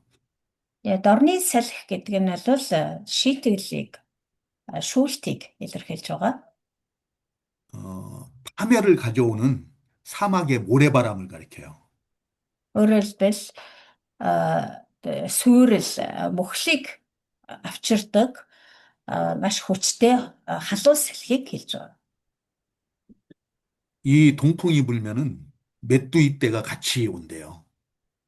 Энэ дорны салхилын бол энэ салхитай хамт юу царцааны нүүдэл явдаг гэж байгаа. 가뭄이 같이 온대요. За түүнтэй зэрэгцэн бас ган гачиг болдог байх нь. 그러니까 이 동풍과 같은 그 하나님의 심판을 바벨론을 통해서 하는 그 심판을 피할 수가 없다는 거예요.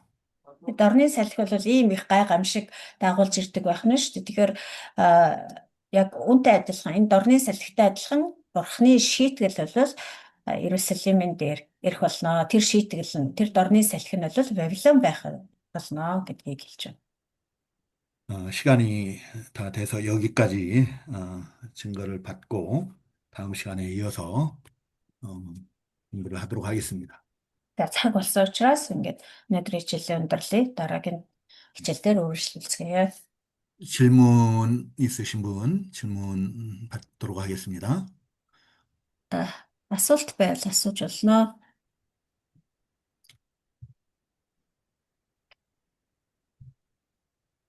없으시면은 우리 기도로 마치도록 하겠습니다.